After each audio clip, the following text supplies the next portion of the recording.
మొదటిది యెషయా 28వ అధ్యాయం 26వ వచనం. 28, 26. వాని దేవుడే తగిన క్రమము వానికి. మనకు మొదట మనం నేర్చుకోవాల్సింది ఏంటంటే దైవ క్రమం, ఆర్డర్ ఆఫ్ గాడ్.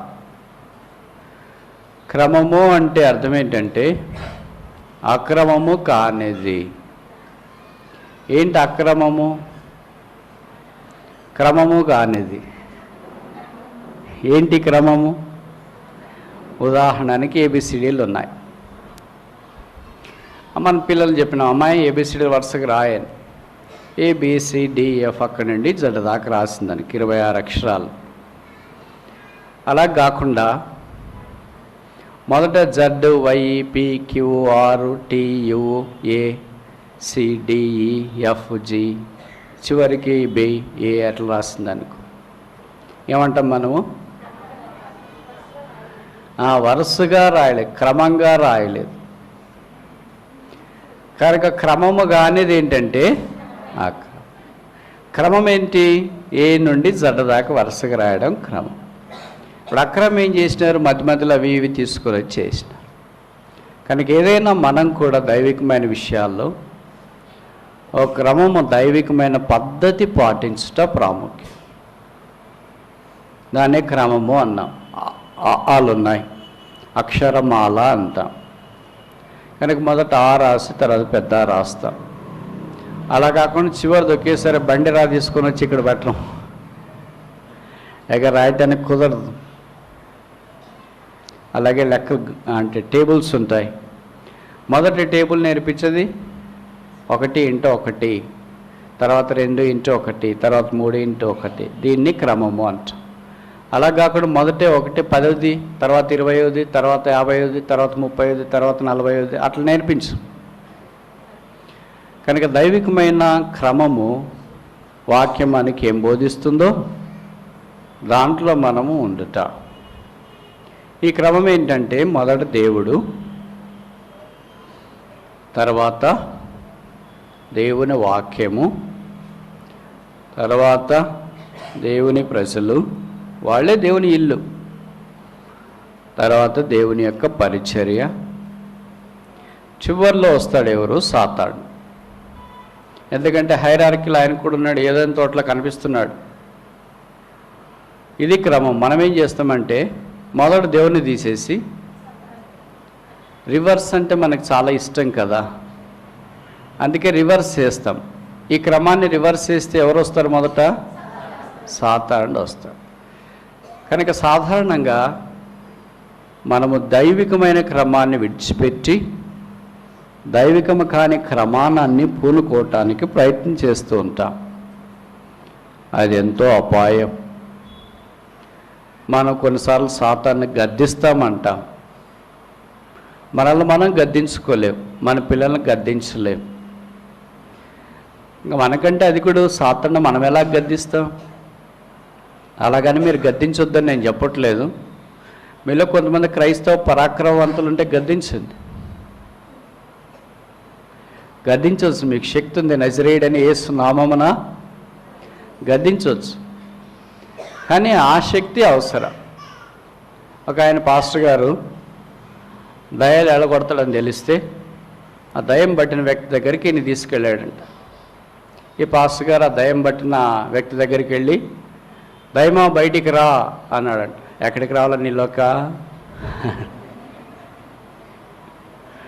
నాలోకి వస్తావు, నీ జుట్టు పట్టుకుని కొడతానంటే నీ జుట్టు పట్టుకొని కొడతాను, నా జుట్టు పట్టుకుని ఎందుకు కొడతావు అంటే, రే నువ్వు అసలు బైబిల్ చదివేవరా? ఈరోజు నువ్వు బైబిల్ చదివచ్చావా? ప్రార్థన చేసి వచ్చావా? నేను బైబిల్ చదవలే, నేను నీకేట తెలుసు, దేవుడికి నాకే తెలుసు అంటే మీ ఇద్దరికి కాకుండా నాకు కూడా తెలుసు. కనుక మనం చేసేవన్నీ దేవుడికి మనకి మాత్రమే కాకుండా సాతానుకు కూడా తెలుసు. మనం బైబిల్ చదివింది దేవుడికి మనకిలే తెలుసు, వ్యక్తి వాళ్ళకి తెలియదు అని అనుకోకూడదు. వాళ్ళ సాతానుకు కూడా తెలుసు. కనుక నువ్వు నన్ను బయటికి రా అని ఎలగొట్టడానికి మొదట బైబిల్ చదువుకొని ప్రార్థన చేసుకొని రా, అప్పుడు ఆలోచిస్తామని చెప్పాడు. దయాలు కూడా భేదాలు వల్లిస్తాయంటే ఇవేమో. వాక్యం బాగా తెలుసు. ప్రభు దగ్గరికి వచ్చి సాతానుడు వాక్యము మాట్లాడినట్లు మనం బైబిల్లో చూస్తాం. కనుక మొదటిది ఏంటంటే దైవిక క్రమము నేర్చుకోవాలి. ఈ క్రమంలో అపోస్తుల కార్యాలు 2:42 ఉంది. అపోస్తుల బోధ, సహవాసము, రొట్టె విరుచుట, ఇది దైవికమైన క్రమం. ఈ క్రమముకు లోబడి ఉండి దేవుని వాక్యమందును, దేవుని ప్రజల సహవాసములోను, ప్రభు బలలో పాలు పొందట్లోను, ప్రార్థన చేయట్లోను ఒకరోజు, ఒక వారం, ఒక మాసం, ఒక సంవత్సరం కాదు, ఎడతెగక ఉండరి. కనుక నా యొద్దకు రండి, నేను మీకు విశ్రాంతినిత్తును, నా యొద్ద మీరు నేర్చుకొనుడి. మొదట ఆయన యొద్ద ఏం నేర్చుకోవాలంటే క్రమము. రెండవది ఆయన యొద్ద ఏం నేర్చుకోవాలా? లూకాసు వార్త 11వ అధ్యాయము 1వ వచనం. లూకాసు వార్త 11వ అధ్యాయము 1వ వచనం. లూకా 11:1. ఆయన ఒక చోట ప్రార్థన చేయించుండెను. ప్రార్థన చాలించిన తర్వాత ఆయన శిష్యులలో ఒకడు, ప్రభువా, యోహాను తన శిష్యులకు నేర్పినట్టుగా మాకును ప్రార్థన చేయ నేర్పమని అడిగెను. కనుక రెండవది ఏం నేర్చుకోవాలంటే ప్రార్థన నేర్చుకోవాలి. ప్రార్థన నేర్చుకోవాలంటే ఏం గుర్తించాలా? మనకు ప్రార్థన రాదు అని గుర్తించాలి. ప్రార్థన ఒక్కళ్ళకే వచ్చు. ఎవరికి? పరిశుద్ధాత్మ దేవుడికి. కనుక పరిశుద్ధాత్మ దేవుడు మనకు ప్రార్థన నేర్పించాలని కోరుతున్నాడు. దాన్ని పౌలు అన్నాడు రోమపత్రికలో, యుక్తమైన ప్రార్థన. అంటే మనం చేసేది ఎలాగుంటుందంటే యుక్తమ కాని ప్రార్థన. మనకు నచ్చినట్లు ప్రార్థన చేస్తుంటాం, దేవుడికి ప్రార్థనలో వాక్యం చెప్తుంటాం, పక్కన వాళ్ళని తిడుతుంటాం, మనల్ని పొగుడుకుంటుంటాం. ఇవన్నీ మనం ప్రార్థనలో చేసే చాలా ఎక్సర్సైజెస్. మీకు తెలియకుండానే చేస్తారు ఇవి. ఎందుకంటే తెలియకుండానే పాపం చేస్తుంటాం. తెలిసిన సంగతులు చేయలేము, ఎందుకంటే పరిశుద్ధత అంత తేలిక కాదు. పాపం చాలా తేలిక, పొరపాట్లు చాలా తేలిక. శిష్యులు ప్రార్థన నేర్పమన్నారు. అంటే 3.5 సంవత్సరాలు యేసుప్రభుతో తిరిగిన వారికే ప్రార్థన రాలేదంటే యేసుప్రభుని గురించి మనకు అంత పరిచయం లేని మనకు ప్రార్థన వస్తుందని అనుకోవడమా?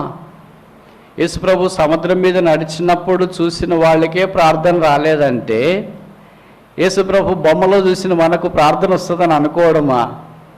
యేసుప్రభు 1000 మందికి భోజనం పెట్టి దాంట్లో కార్యక్రమం భోజనం వడ్డించిన వాళ్ళే మాకే ప్రార్థన రాదని నేర్పమంటే యేసుప్రభు వారు వడ్డించింది తినడానికి కష్టమైన మనకు ప్రార్థన వస్తుందని అనుకోవడము క్షమమా? యేసుప్రభువుతో ఉండి ఆయన మహిమను చూచిన వారే ప్రార్థన నేర్పమనంటే ఆయన మహిమకు దూరం అయిపోయిన మనము బహుశా ప్రార్థన రానివారమంటే తప్పు కాదేమో. ఇంకెలాగో రావట్లేదు కదా, రాని దాని గురించి ఎందుకు ఆలోచన చేసుకోవాలా అని అనుకోకూడదు. ఎప్పుడు మనకేముంటుందంటే మనల్ని మనము ఎలాగైనా సరే సర్దుకోవాలని చాలా ప్రయత్నం చేస్తుంటాం. ఆ ప్రయత్నం మనకి ఇష్టం. ఏ గొడుగు ఏ ఎండకు ఆ గొడుగు ఎవరో బయటోళ్ళు కాదు, విశ్వాసులే. ఒక ఆయన ఒక ఊరికి వెళ్ళాడంట. వెళ్ళి చొక్కా లేకుండా ఊరికి పంచి కట్టుకొని, అంటే అడ్డుపంచి మాదిరో లేదా పంచి దోత మాదిరి కట్టుకొని ఊర్లో తిరుగుతున్నాడంట. కొంతమంది రచ్చబండ దగ్గర పెద్ద మనుషులు కూర్చొని అన్నారంట, అయ్యా నువ్వు ఊరికి కొత్తగా వచ్చినావు కదా అంటే, కొత్తగా వచ్చినాను. అది చొక్కా వేసుకోకుండా తిరుగుతున్నావు అంటే ఆయన అన్నాడంట, నాకు ఈ ఊర్లో ఎవరు తెలుసు అండి చొక్కా వేసుకోవటానికి అన్నాడు. సరే, 1 సంవత్సరము 2 ఏళ్ళు అయిపోయిన తర్వాత మళ్ళీ చొక్కా లేకుండా అలాగే పంచి మాత్రం కట్టుకొని తిరుగుతున్నాడు. రచ్చబండ దగ్గర ఉన్న పెద్దలు పిలిచి అన్నారంట, ఏంటి వచ్చి 2 ఏళ్ళు అయిపోయింది కదా, ఇంకో చొక్కా లేకుండా తిరుగుతున్నావు ఏంటంటే, ఈ ఊర్లో నాకు అందరూ తెలుసు కదండి, ఇంకెందుకు చొక్కా అన్నాడంట. మొదట నాకు ఎవరు తెలుసు కనుక రెండవసారి ఇంకా నాకు అందరు తెలుసు కనుక ఇంకేముంది, కనుక మనకు అనుకూలంగా మనం మాట్లాడతాం. మనకిష్టం లేదనుకో ఎలాగైనా మాట్లాడతాం, మనకిష్టం ఉందనుకో ఎలాగైనా చేయటానికి పూనుకుంటాం. క్రైస్తవ్యమో అలాంటిది కాదు, ప్రభు కొరకు ఇష్ట ప్రకారము జీవించటం. కనుక మాకు ప్రార్థన నేర్పుము. ఉదయం ప్రార్థన చేసేటప్పుడు మామూలుగా మనం ప్రార్థన చేయటానికి పూనుకుంటాం, మనకు అవసరమైంది ప్రార్థన చేస్తాం. ఇప్పుడు నేను మిమ్మల్ని ఒక ప్రశ్న అడగవచ్చా? బైబిల్లో ఒక వర్సని ఏమంటారంటే ప్రేయర్ ఆఫ్ ద ప్రేయర్స్ అంటారు. ఇంకోసారి చెప్పనా? బైబిల్లో ఒక వరుస అంటే వచనం కాదు, ఏమంటారు తెలుగులో? వరుసనే. ఒక లైన్ అంటే మీకు తెలుగు అర్థం కాదనుకోండి, మీరు అంత ఇంగ్లీష్ మీడియం అనుకుంటా, నేను తప్ప. ఒక లైన్, దాన్ని ప్రేయర్ ఆఫ్ ద ప్రేయర్స్ అంటారు. ప్రార్థనలకే ప్రార్థన అంట, అంటే ప్రార్థనకు మొక్కటం. ఏంటి ఆ ప్రార్థన అమ్మా? ఏంటి ఆ ప్రార్థన? చాలా డీప్గా చెప్తారు, అంత డీప్గా వద్దు, మామూలుగా చెప్పండి, ఏబిసిడీల తరహాలో. ఎందుకు నేను ఇవన్నీ అడుగుతున్నానంటే మీకు ప్రార్థన ప్రార్థన ప్రార్థన ప్రార్థన, అసలు నీకు ప్రార్థన అంటే తెలుసా అని. ఇట్లా మాట్లాడితే ఏమంటారు? మమ్మల్ని హ్యూమిలేట్ చేసి మాట్లాడినారు అని అంటారు. ఇది హ్యూమిలేషన్ కాదు, మన దుస్థితి దేవుని ఎదుట మనం చూసుకోవడమే. అప్పుడు మనకి తెలుస్తుంది. అందుకే యోబు అన్నాడు కదా, నేను ఆయనను చూసిన తర్వాత నా స్థితి ఏమో నాకు తెలిసింది. ఆయన దగ్గరికి వస్తేనే మన స్థితి తెలుస్తుంది. మన దగ్గరకు ఉన్నప్పుడు మనం ఏమనుకుంటాం? అబ్బా, మన వాళ్ళు మించిన వాళ్ళు లేరు ఇక్కడ ఎక్కడ అనుకుంటాం. కానీ ఆయన దగ్గరికి వచ్చినప్పుడు ఏమనిపిస్తుంది? మనకంటే ఘోరాలు నేరాలు చేసేవాళ్ళు ఇంకెవరు లేరు ఇక్కడ అనిపిస్తుంది. కనుక what is called prayer of the prayers? 40వ కీర్తన 8వ వచనం. 40వ కీర్తన 8వ వచనం. కీర్తన 48.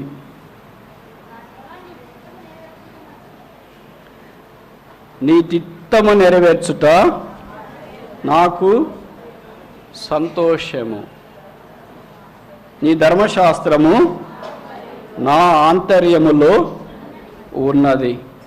కనుక దేవుని చిత్తాన్ని గూర్చిన ప్రాముఖ్యమైన సంగతి దేవుని యొక్క ప్రార్థనగా పరిగణించబడుతుంది. దీన్ని కీర్తనకారుడు ఇంకో కీర్తనలు ఇలాగ రాశాడు, O Lord teach me to do thy will, నీ చిత్తము చేయుట నాకు నేర్పుము. దాన్ని ప్రార్థనలకు ప్రార్థనగా బైబిల్ పండితులు పరిగణిస్తారు. మనం ఉదయం లేచిన వెంటనే ఇలాగ ప్రార్థన చేసుకోవాలంట. ఎలాగా? దేవా నీ చిత్తము చేయటం నాకు నేర్పుము అని. మనం అలాగేం ప్రార్థన చేసుకుంటామా? మనం ఎలాగ ప్రార్థన చేస్తామంటే, ప్రభువా నా చిత్తము నువ్వు చేయటం నేర్చుకో. తప్ప కరెక్టా? భక్సింగ్ గారు ఎప్పుడు చెప్పేవాడు కదా, it is every believer's privilege to know the God's will and to his will. ప్రతి విశ్వాస యొక్క ఆధిక్యత దేవుని చిత్తం ఎరుగుట, ఆ చిత్తాన్ని చేయుట. కనుక ప్రార్థనలు అన్నిటికంటే శ్రేష్టమైన ప్రార్థన ఏంటంటే, నీ చిత్తము చేయటం నాకు నేర్పుము. దేవుని చిత్తము నేర్చుకునే అనుభవంలోనికి వచ్చినప్పుడు ఆ ప్రార్థన దొంతర్లుగా అనుభవపూర్వకంగా సాగిపోతుందన్న సంగతి మనకు పరిచయం. ఎప్పుడు ప్రార్థన చేయాలా, ఎలాగ ప్రార్థన చేయాలా, ఇవన్నీ మనకు పరిచయమే. కానీ నేను కొన్ని చూచాయిగా చెప్పడానికి ప్రయత్నం చేస్తా. ప్రార్థన యూదుల క్యాలెండర్ ప్రకారము రోజులో 4 సాములు ఉంటాయి. అంటే 12 గంటలకు 4 సాములు, రాత్రి 4 సాములు ఉంటాయి. వారికి రోజు ఉదయం 6 గంటలకు ఆరంభమై 9 గంటల దాకా మొదటి సాము అంటారు, 9 నుండి 12 దాకా రెండవ సాము అంటారు, 12 నుండి 3 దాకా మూడవ సాము అంటారు, 3 నుండి సాయంకాలం 6 దాకా 4వ సాము అంటారు. ఇప్పుడు ఏ సాములో దేని కొరకు ప్రార్థించి? నేను చెప్పే మాటలు అర్థమవుతున్నాయమ్మా? అట్లా కూడా ఉందా బ్రదర్ అని అంటారు మీరు. ప్రార్థన అంటే ఎప్పుడైనా ఏదైనా చేయొచ్చు, డెమోక్రసీ మాదిరి. అలా ఉండాల్సిందే. కానీ వాక్యానుసారం యుక్తంగా ప్రార్థన చేసినప్పుడు దేవుడు మన ప్రార్థన ఇంకా ఎక్కువ ఆలకిస్తాడు. మొదటి జామున ఏం ప్రార్థన చేయాలా? విలాప వాక్యములు 2వ అధ్యాయం. ఇది పరిచయమైన మాట, మరలా చదువుదాం. విలాప వాక్యములు 2వ అధ్యాయం.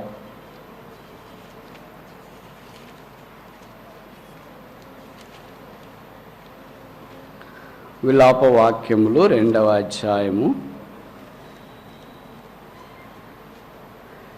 19వ వచనం. పేజ్ నంబరు పాత నిబంధనలో 682. నీవు లేచి దేనికి మొరపెట్టాలా? 3వ వరుస, నీ పసిపిల్లల ప్రాణము కొరకు నీ చేతులను ఆయన తట్టు.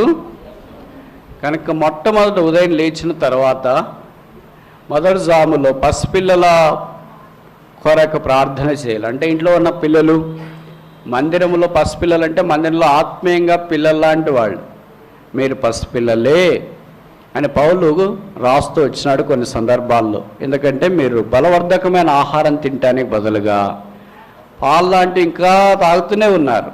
మాంసాహారం తినవలసిన స్థానంలో మీరు పాలే తాగుతున్నారు కనుక మీరు బలహీనులైన పౌలు అన్నట్లు కొంతమంది ఆత్మీయంగా బలహీనులైన పసిపిల్లల లాంటి వారి కొరకు ఉదయకాలం అంటే మొదటి జాములో ప్రార్థన చేయాలి.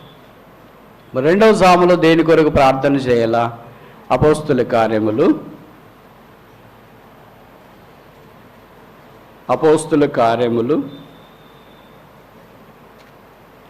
10వ అధ్యాయము 9వ వచనం. అపోస్తుల కార్యములు 10వ అధ్యాయము 9వ వచనం.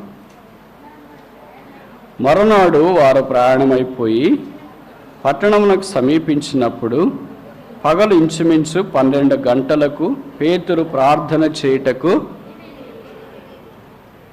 దీన్ని పేతురు దర్శనము అంటారు. అంటే మధ్యాహ్నం 12 గంటలప్పుడు ప్రార్థన చేసేవాళ్ళు ఎవరైనా ఉంటారా? చాలా తక్కువ మంది. ఇది ఉదయం ప్రార్థన చేసే గుంపులో చాలామంది ఉండొచ్చు, కానీ మధ్యాహ్నం 12 గంటలకు ప్రార్థన చేసే గుంపులో చాలా తక్కువ మంది ఉంటారు. హోమ్ మేకర్స్ ఉంటారని మనం అనుకుంటాము. వాళ్ళకి 12 గంటలకి పనులు ఉంటాయి, బిజీ ఇన్ ద కిచెన్. కనుక 12 గంటలకు వాళ్ళు కూడా బహుశా ఈ పేతురు యొక్క దర్శనంలోకి రాలేరు. 12 గంటలు చాలా ఎండ, మిద్దె మీదకి ఎక్క ప్రార్థన చేస్తున్నాడు. ఆయన ఎంతగా ప్రార్థన చేస్తున్నాడంటే ఆయనకు ఆకలేసింది. దేవుడి కొరకు పౌరుషం కలిగిన వాడుగా ఉన్నట్లు చూస్తాం. కనుక 12 గంటలప్పుడు లేదా 2వ జాములో దేని కొరకు ప్రార్థన చేయాలంటే ఒక పాత్ర పైనుండి దించబడింది కదా. అంటే ఎంతోమంది రక్షణ లేకుండా ఉన్నవారు రక్షించబడినట్లు ప్రార్థన చేయాలి. ఆత్మల రక్షణ కొరకై ప్రార్థన చేయాలి. అప్పుడు దేవుడు ఆయన కొర్నేలి దగ్గరికి వెళ్ళవలసిన సంగతులు చూపించినట్లు వాక్యంలో మనం గమనిస్తాం. మనం ఎవరికి సువార్త చెప్పాలో ప్రభు అని ప్రార్థన చేయకుండా దారముడి కనిపించిన వాళ్ళందరికీ నేరుగా చెప్తుంటాం. కొన్నిసార్లు కేర్లెస్గా చెప్తాం, కొన్నిసార్లు కఠినంగా చెప్తాం, కొన్నిసార్లు వాళ్ళు హర్ట్ అయితే అట్లా బాధపడేటట్టు చెప్తాం. చెప్పాలి కదా అన్నారని చెప్పడం కుదరదు కదా. ప్రేమతో ప్రభువుని గురించి ఈ దినాల్లో మరీ సున్నితంగా మరీ ప్రేమతో చెప్పవలసిన దినాలు వచ్చినాయి. ఇంతకుముందు చాలా ఖండితంగా ఖచ్చితంగా చెప్పేవాళ్ళు, ఇప్పుడు చాలా సున్నితంగా చెప్పవలసిన దినాలు వచ్చినాయి. దేవుని ప్రేమను గురించిన వర్తమానము ఆటంకపరచబడే దినాలు, నిరాకరించబడే దినాలు, తృణీకరించబడే దినాలు. కనుక ఈ దినాల్లో క్రీస్తు యొక్క ప్రేమ మనం బలవంతం చేసే కొలది వాళ్ళ కొరకు ప్రార్థన చేయాలా, అలాగే వారిని దేవుని వాక్యం వైపున నడిపించాలి. తర్వాత 3వ జాము 3వ అధ్యాయం అపోస్తుల కార్యములు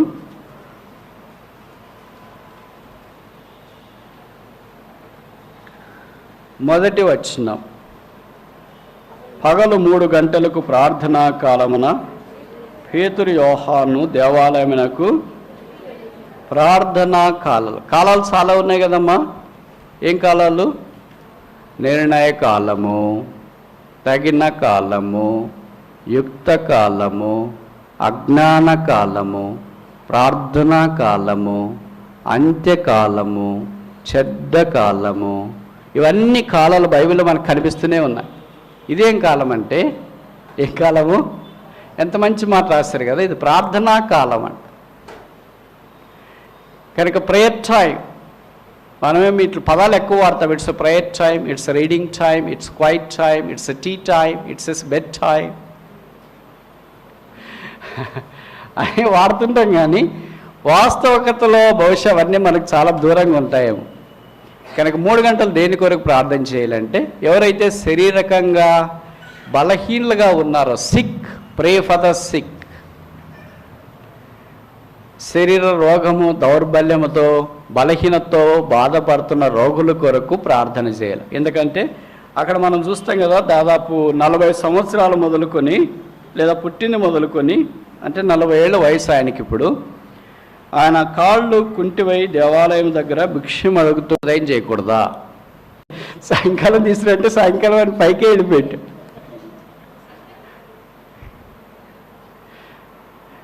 కనుక మనం ధర్మశాస్త్రం కింద లేము, మనం కృపలో ఉన్నాము. అదే సమయంలో కొన్ని నిర్దిష్టమైన ప్రణాళికలు, క్రమాలు దేవుడు మనకి ఏర్పరిచినాం. కనుక అన్నిటి కొరకు, అందరి కొరకు, ఎప్పుడైనా, ఎక్కడైనా, ఎట్లయినా ప్రార్థన చేయొచ్చు. ఎట్లయినా ప్రార్థన చేసినారు కదా, ఎప్పుడు నిలబడుకొని ప్రార్థన చేస్తామా? ఎట్లయినా ప్రార్థన చేయండి అన్నారు కదా, ఎప్పుడు మోకరించి ప్రార్థన చేస్తామా? బస్సులో మోకరించి ప్రార్థన చేసినాం అనుకో, కాలేజీలో మోకరించి ప్రార్థన చేసినాం అనుకో. కనుక మోకరించే ప్రార్థన చేయమన్నారని ఎప్పుడు మోకరించి చేయలేం కదా. నిలబడి ప్రార్థన చేయమన్నారని ఎప్పుడు నిలబడి చేయలేం కదా. దీని కొరకు ప్రార్థన చేయమన్నారని ఎప్పుడు దాని కొరకు చేయలేం కదా. ఉద్దేశం ఏంటంటే, మనం కామన్ సెన్స్ ఉపయోగించి ప్రార్థన చేయాలి. 2 ఉన్నాయి దీంట్లో, సెన్స్ ఒకటి, కామన్ సెన్స్ ఒకటి. విషాదం ఏంటంటే, ఈ 2 విశ్వాసులకు లోపించడము విషాదం. సెన్స్ లోపిస్తుంది, కామన్ సెన్స్ లోపిస్తుంది. నేను ఈ మధ్యలో ఒక స్థలానికి వెళ్ళాను, మొన్నే, ఊరి పేరు చెప్పండి. ఒక టీనేజ్ పిల్లోడు, ఇంటర్మీడియట్ చదువుతున్న పిల్లోడు ఇట్లా మీటింగ్కి వచ్చి చెప్పులు వేసుకొని, శాండిల్స్, ఇప్పుడు అందరు శాండిల్సే కదా అబ్బాయిలు వాడేది, అమ్మాయిలు కూడా అనుకోండి. ఆ శాండిల్స్ వేసుకొని కూర్చొని వాక్యం వింటున్నాడు. నేను చెప్తున్నాను వాక్యం తీసేస్తాడేమో. వచ్చేటప్పుడు చూసిన అందరిని దాటుకొని వచ్చినాడు ఇట్లా. ఇప్పుడు విశ్వాసులంతా భక్తులు కదా, మనకెందుకు బ్రదర్, ఎక్కడ నవ్వుని ఓడన్నా చావని దాటుకొని వస్తున్నాడు. ఏమయ్యా చెప్పులు వేసుకుని పోతావు, చెప్పులు వదిలేసి వెళ్ళొచ్చు కదా అని అంటే నోరు పడిపోతుందేమో, వాళ్ళు అంత క్రమంలో ఉన్నారు. అక్రమాన్ని చెప్పొచ్చు కదా, చెప్పులు వేసుకుని వెళ్తున్నావు బాబు, ఎందుకు వెళ్తావు అని చెప్పొచ్చు కదా. అట్లా దాటుకొని వస్తున్నాను. నేను అక్కడి నుంచి చూస్తా. నేను టీచర్ కనుక కళ్ళు ఎప్పుడు వీటి మీదే ఉంటాయి. వింటున్నారా లేదా, బాడీ లాంగ్వేజ్ ఎట్లుంది, చెప్పులు వేసుకున్నారా లేదా, మేమేం చెప్పంగానే వాక్యము. వచ్చినాడు, కూర్చున్నాడు, బైబిల్ తీసుకున్నాడు. పక్కన ఉన్నాడు మనుషులంతా, బ్రదర్స్ అందరూ ఉన్నారు. వాళ్ళేం పట్టించుకోలేదు. చూసినా విప్పుతాడేమో అని అనుకున్నా. నా దీర్ఘశాంతం ఎంత, గంట.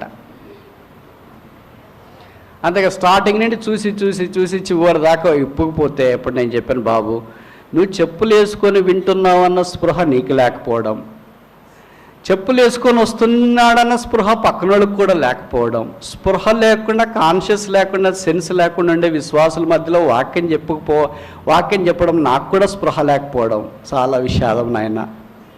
ఇప్పుడు నువ్వు చెప్పులు వదిలేసి వస్తే స్పృహ అందరికి వస్తుంది. ఎంత స్పృహ లేకుండా ఉన్నారు ప్రజలు, ఎంత సెన్స్ లేకుండా ఉన్నారు, ఎంత కామన్ సెన్స్ లేకుండా ఉన్నారు.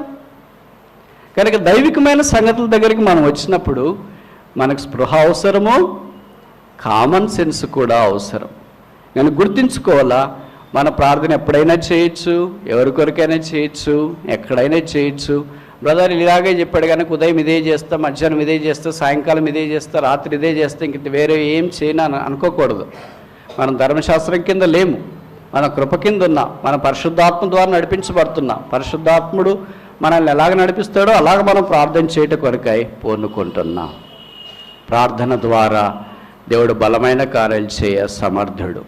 మీరు ఇప్పటిదాకా ఇంక ప్రార్థన చేయడం మానేసినారు అనుకుంటే, మందిరంలో కాదు, మీరు వ్యక్తిగతంగా కూడా, కుటుంబంగా కూడా మీరు కొనసాగించవచ్చు. మీరు చేసి చూడండి, మీరు అద్భుతాలు, ఆశ్చర్యకార్యాలు చూస్తారు. మనకు తెలియకుండానే జరుగుతుంది. ఆరంభంలో కొంత కష్టం ఉంటుంది, మనకు ప్రార్థన మనసు రాదు. ఏం చేసినాడని ప్రార్థన చేయాలా, ఏం జరుగుతుందని ప్రార్థన చేయాలా, ఎంతో కాలం దేని కొరకు ప్రార్థన చేసినాను, అది జరగలేదే, ఇంకెంత దాకా ప్రార్థన చేయాలా, ఇంకెన్ని రోజులు చేయాలా, ఇంకెన్ని మాసాలు చేయాలా, ఇంకెన్ని సంవత్సరాలు చేయాలా, సత్యదాకా చేయాల్సిందేనా? అవును. లూకా 18లో రాయబడింది, మీరు విసుకక నిత్యము, అంటే సత్యదాకా చేయాలా అని. ప్రార్థన చేయుచున్న వాళ్ళంటకు ఆయన వారికి ఉపమానము చెప్పాను. అలాగే కింద వచనాల్లో వస్తే 6 మనం చూస్తే, ఆయన ద్వారా ఏర్పాటు చేసుకున్న ప్రజలు దివారాత్రములు ఆయనకు మొరపెట్టుచుండగా ఆయన వారి ప్రార్థన ఆలకించడా. అంటే అర్థం ఏంటి? ఆలకిస్తాడా, ఆలకించడా? ఆయన పేరే భక్సింగ్ గారు ఎప్పుడు ప్రార్థనలో పదం వాడేవాడు, ఏమనంటే prayer hearing, prayer answering God. ప్రార్థన విని ప్రార్థన ఆలకించే దేవుడు అని. వినేవాళ్ళు చాలామంది ఉండొచ్చు, కానీ స్పందించే వాళ్ళు తక్కువ ఉండొచ్చు. ఈ దినాల్లో వినేవాళ్ళు కూడా చాలా తగ్గిపోయినారు. మన కష్టాలు ఉన్నాయనుకోండి, ఎవరి దగ్గర చెప్పుకోవాలా? వినేకి టైం లేదు. ఇప్పుడు మనం ఫోన్ చేసినా మనకు I'm busy, I can spare time for you, call me little later. ఇప్పుడు నాకు కుదరదు, ఇంకోసారి మీరు ఎప్పుడైనా ఫోన్ చేయండి అని చెప్తాం. నిజంగా జినైన ప్రాబ్లము బ్రీఫ్గా పాయింట్ టు పాయింట్ కొట్టే తెచ్చినట్లుంటే వినటానికి కుదరతుంది మాకు కూడా.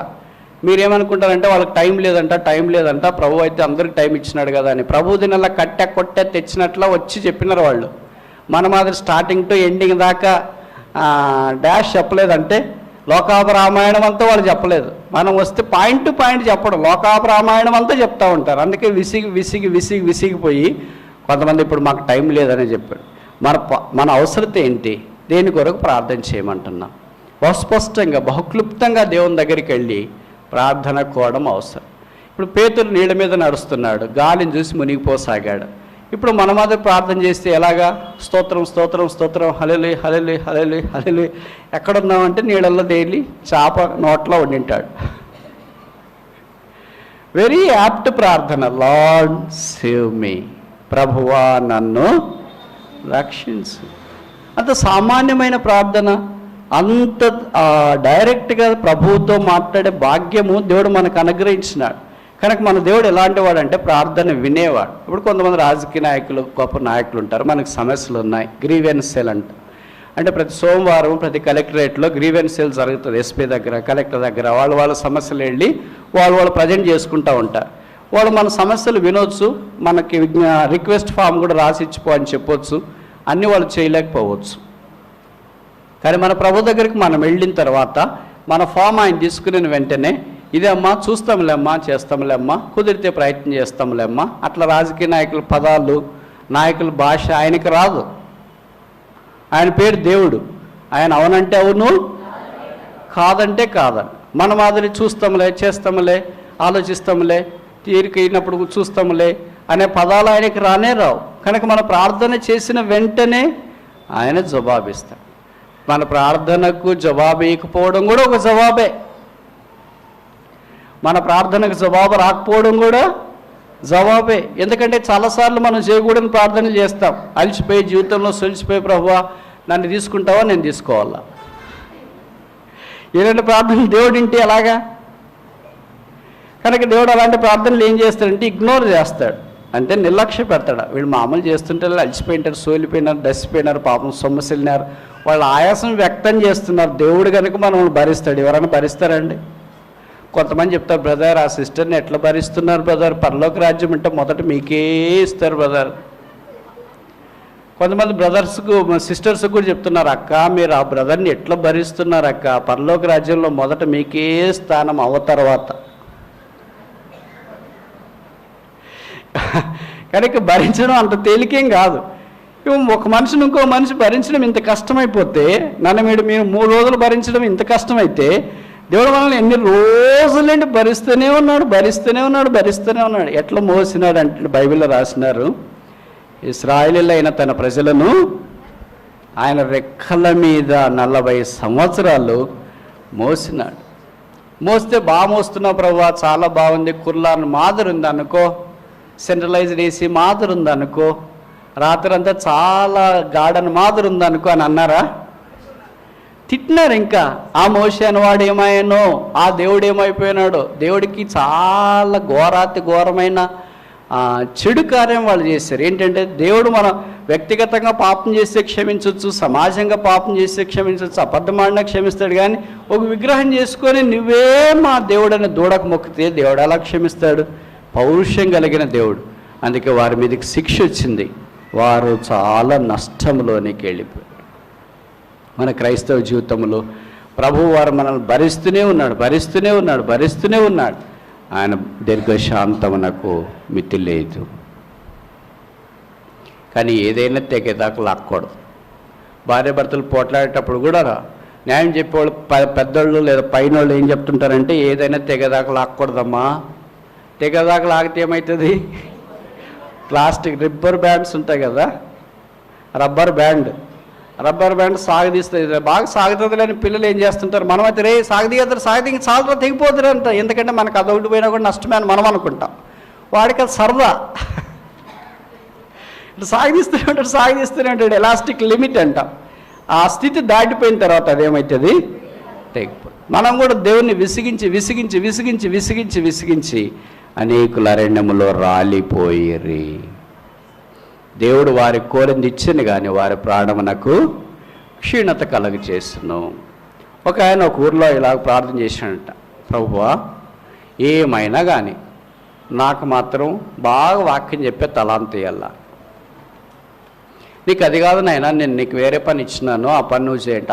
అట్లా కాదు, వాక్యం చెప్పే పని అయితే నాకు చాలా ఇష్టం అని. ఎందుకు అంటే అందరూ చూస్తారు రోజు అని.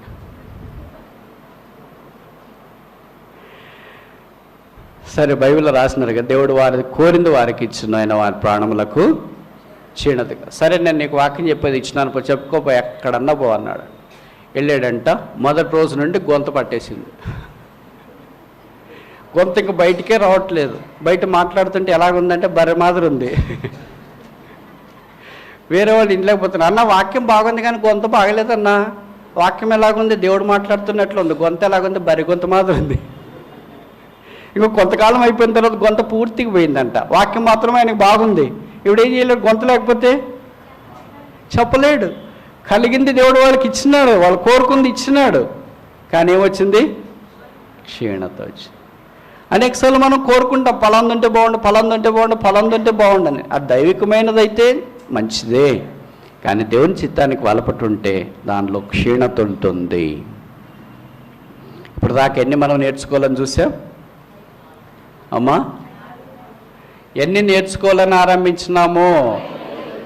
ఎన్ని చూసినాము? వీళ్ళు 3 అంటారు బ్రదర్. సరే, మీరు చాలా ఎక్కువ నేర్చుకున్నారు కదా, థ్యాంక్ యూ. మొదటిది ఏంటి? క్రమము, ఆర్డర్. రెండవది ఏంటి? ప్రార్థన. మూడవది ఏంటి? దేవుని చిత్తం అని ఎవరు చెప్పారమ్మా?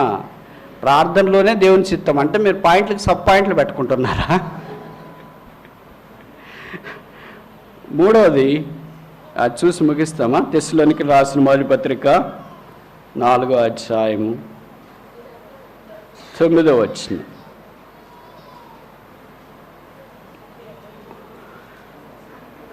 తెస్సలోనికైలకు రాసిన పత్రిక 4వ అధ్యాయము, మొదటి పత్రిక 4వ అధ్యాయము 9వ వచనం. సహోదర ప్రేమను గూర్చి మీరు ఒకరినొకడు ప్రేమించుటకు దేవుని చేతనే. ఏ వాస్తవం అంటారా? సో దేవుడు మనము క్రీస్తు ప్రేమను కలిగి ఇతరులను ప్రేమించేది నేర్పించింది. పాత నిబంధనలో ఆజ్ఞలు 10, కొత్త నిబంధనలో ఆజ్ఞలన్నీ ఎన్నమ్మా? 2. 10 నెరవేర్చిన వాళ్ళకి దేవుడు దయ తెలిసి 2 ఇచ్చినాడు. 10 క్వశ్చన్లకు జవాబులు రాయలేరు, 2 క్వశ్చన్లకు జవాబులు రాస్తారని ఇస్తే ఆ 2 కూడా ఎక్కువైనాయి. ఇప్పుడు 2 తీసేసి 1 ఇస్తే అది కూడా ఎక్కువైంది. ఇప్పుడు ఏమంటున్నారు? 2 క్వశ్చన్ పేపరే వద్దు, బ్రహ్మానందరెడ్డి పాస్ అయ్యి. అట్లా కుదరదు. దేవుడు ఒకటే, ఈ 2 ఆజ్ఞల్లో ఒకటే ఉంది కొత్త నిబంధనలో. Love your God, love your neighbour. దేవుని ప్రేమించు, పొరుగువారిని ప్రేమించు. దేవుని ప్రేమించే వాళ్ళు ఎట్లయినా పొరుగువారిని ప్రేమిస్తారు. కానీ దేవుని ప్రేమించట్లేదు కనుక ఎవరిని ప్రేమించడానికి మనం ఇష్టపడం. దేవుడు ప్రేమస్వరూపి. మనకు మాత్రం పొరపాటు కూడా ప్రేమ ఉండదు. మనిషి చూస్తేనే అసూయ వస్తుంది, కక్ష వస్తుంది, ద్వేషం వస్తుంది. ఎలాగ మనకి మారుతుందో వెంటనే మనం మారిపోతాం. ముఖ కవళికలన్నీ మారిపోతాయి, కళ్ళు మారిపోతాయి, రంగు మారిపోతాయి, హృదయం మారిపోతుంది. అంతదాకా మనం బైబిల్ అంతా పట్టుకునింది, చెప్పింది, మాట్లాడింది, వినింది అన్నీ మనకు మారిపోతాయి. ఎందుకంటే మనకు పడని వ్యక్తి కనిపించాడని. మనం ప్రేమించడానికి బదులుగా వారిని ద్వేషించడానికి పూనుకుంటాం. బైబిల్లో రాయబడింది, తన సహోదరుని ద్వేషించువాడు. యోహాను రాసిన మొదటి పత్రికలో ద్వేషము మరణమునకు పాత్రుడు, నరహంతకుడుగా బైబిల్ వర్ణిస్తుంది. అది చాలా కష్టమైన మాటలు, చాలా తీవ్రమైన మాటలు. కొన్ని మాటలు ఎలాగ రాశారంటే బైబిల్లో నాకు చాలా అది ఆశ్చర్యం కూడా కలిగిస్తుంది. ఏం ఆశ్చర్యం కలిగిస్తుంది అంటే చెప్పసఖ్యము కానట్ల అంత స్టాండర్డ్ దేవుని యొక్క వాక్యములో మన కొరకు ఇవ్వబడింది. మనమేమో అసలు స్టాండర్డే లేకుండా జీవిస్తున్నాం. మనకే స్టాండర్డే లేదు, కానీ వాక్యమే చాలా హై స్టాండర్డ్. ఒక మాట చూడండి, 23వ అధ్యాయం 6వ వచనం, సామెతలు 23:6, Proverbs chapter 23 verse 6.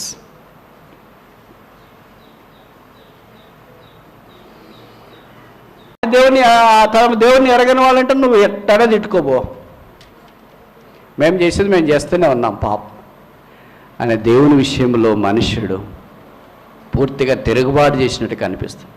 పొరుగు వాని మేలు ఓడ్చలేని వాని ఎదుట భోజనము.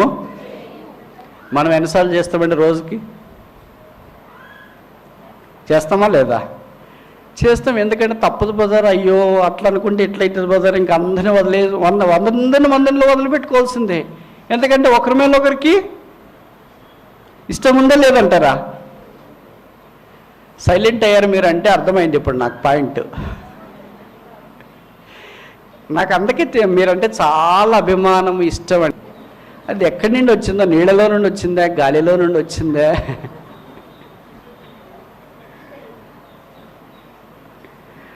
పొరుగు వాని మేలు చూచి ఓర్చలేని వానితో కలిసి భోజనము చేతి. ఈ మాటల ప్రకారం మనం నిలబడితే ప్రభు ఎక్కడ నిలబడగలం? ఎవరి దగ్గరికి వెళ్తాం? ఎవరితో మాట్లాడాలి? ఎవరితో కలిసి పానం చేయాలి? ఎవరితో కలిసి సహవాసం చేయాలి? నీ మేలు కోరవానితో, నీ మేలు కోరని వాడు, లేకపోతే నేను గురించి పట్టించుకునే వాడు, అబద్ధంగా చెడ్డ మాటలు ఇలా పలకవానితో, లేని మాటలు పుట్టించువానితో అసలు వాడిని విష్ కూడా చేయొద్దని చెప్తున్నాడు. ప్రైజులు ఆడని కూడా చెప్పొద్దు, శుభమని కూడా చెప్పు. అంత ఖచ్చితంగా మనం ఉండటానికి ప్రయత్నం చేసినా మనకు సమాజం ఉండుస్తుందే? మొదటి పాయింట్, మనం అలాగ ఉండలేము. ఒకవేళ ఉండాలని ప్రయత్నం చేసినా సమాజం ఉండేదేమో. కనుక దేవుడు మనల్ని కరుణించినాడు. ఈ ప్రేమను దేవుడే మనకు నేర్పినాడు కనుక ఇప్పుడు మనం నేర్చుకోవాలా. ముగింపులో సంగతి ఏంటంటే, దేవుడు యోహాను రాసిన మొదటి పత్రికలో అన్నాడు, తన సహోదరుని కొరకు ప్రాణము పెట్ట బద్ధుడైనాడు. ఎప్పుడు ఈ మాట చదివినప్పుడు నాకు అనిపిస్తుంది, పోట్లాడే వాళ్ళని చూసి, వాళ్ళ బైబిల్లో ఈ వాక్యం లేదా? సహోదరుని కొరకు ఏం పెట్టాలంట? ఒక పూట భోజనం పెట్టమనంటే మనం అందరం పాస్ అయి ఉంటాం. ఒక గ్లాస్ మంచినీళ్ళు ఇవ్వండి, ఒక గ్లాస్ మజ్జిగ ఇవ్వండి అంటే పాస్ అయి ఉంటాం. ఒక డ్రెస్ కొనియండి అంటే పాస్ అయి ఉంటాం. ఒక మొబైల్ కొనియండి అన్నా పాస్ అయి ఉంటాం. ఇంక ఇలాంటిది ఏది చెప్పినా మనం అందరం పాస్ అయి ఉంటాం దాంట్లో. కానీ పొరుగువాని కొరకు ప్రాణము పెట్ట బద్ధుడంటే it's not option, it's ordinance, it's not a choice, it's a commandment. అది చేసి చేయొచ్చు, లేకపోతే లేదు కదా, ప్రాణం పెట్టాలి. అందుకని నేను చెప్తుంటాను, మీరు ప్రాణం పెట్టకపోయినా పర్వాలేదు, ప్రాణాలు తీయొద్దండి అని. మీరు ప్రాణం పెట్టకపోయినా పర్వాలేదు, ప్రాణాలు తీయండి. మా ప్రాణాలు మమ్మల్ని బతకనియండి. మీరు ప్రేమించాలనుకుంటే ప్రేమించండి. మీరు ప్రేమించడానికి బదులుగా మీరు ప్రాణం పెట్టొద్దండి, మా ప్రాణాలు తీయొద్దు. దేవుని వాక్యం ఎంత స్టాండర్డ్ కోరుతుందో మన ఎదుటి నుండి. కానీ మనం ఈ స్టాండర్డ్కి ఎంత పడిపోయాం. ప్రాణం పెట్టే స్థితిలో నుండి ప్రాణాలు తీసే స్థితికి పడిపోయాం. యేసు ప్రభు స్థితిలో నుండి సాతాను స్థితికి పడిపోయాం. పరలోకం నుండి భూలోకం దాకా పడిపోయాం. ప్రేమించే స్థితిలో నుండి ద్వేషించే స్థితిలోనికి పడిపోయాం. శాశ్వతమైన ప్రేమతో నుండి శాశ్వతమైన ద్వేషములోనికి పడిపోయాం. అందుకే ఆయన అన్నాడు, నా యొద్దకు రండి, నా యొద్ద మీరు నేర్చుకోనండి. ఇది నేర్చుకుంటూనే ఉన్నాం. చూడండి, ఎక్కడైనా ఏదైనా నేర్చుకునేవాళ్ళు, ఉచితంగా నేర్పించేవాళ్ళు ఎక్కడైనా ఉన్నారా? ముఖ్యంగా అమ్మాయిలు చిన్నపిల్లలకి ఈ దినాల్లో ఈ సమ్మర్ వెకేషన్ అంటే వేసవి కాలం వచ్చింది కనుక స్విమ్మింగ్, ఈత కొట్టడానికి వెళ్తుంటారు, చెస్ నేర్చుకోవడానికి వెళ్తుంటారు, జిమ్కి వెళ్తుంటారు, తర్వాత స్పోకన్ ఇంగ్లీష్ అని వెళ్తుంటారు, కంప్యూటర్ ప్రోగ్రామ్స్ అని వెళ్తుంటారు, కొంతమంది మ్యూజిక్, గిటారు, కీబోర్డ్ అది ఇది నేర్చుకోవడానికి వెళ్తుంటారు. ఎక్కడ నేర్చుకోవడానికి వెళ్ళినా ఊళ్ళకి ఎవరో నేర్పిస్తారండి ఈ దినాల్లో, డబ్బులు వెళ్ళి. అది కూడా ఎంత అంటే మనలో పేదవాళ్ళకి అందుబాటులో ఉండే, ఎవరో మీలాంటి ధనవంతులకు మాత్రమే అందుబాటులో ఉండే అంత రేట్లు పెట్టింటారు. క్రాష్ కోర్స్ ఉంటుంది. వారం రోజులు ఈత నేర్పిస్తారు, వారం రోజుల్లో మ్యూజిక్ నేర్పిస్తారు, వారం రోజులు ఇంగ్లీష్ నేర్పిస్తారు, వారం రోజులు పలానా నేర్పిస్తారు. కానీ డబ్బులు ఇంత. నిజంగా నేర్పిస్తారు లేదో అది వేరే సంగతి. మనమేమనుకుంటాం ఇంట్లో సెలవుల్లో వీళ్ళని భరించలేము, దానికంటే ఇది భరించడమే, డబ్బులు పోగొట్టుకోవడమే మంచిది. వీళ్ళు ఇంట్లో ఉంటే 2 పిల్లలు ఉంటారు కనుక వాళ్ళని మనం భరించలేమని ఏదో ఒక దారిని పంపించడానికి ప్రయత్నం చేస్తూ ఉంటాం. అంటే నేర్పించే వాళ్ళు ఉచితంగా నేర్పించారు.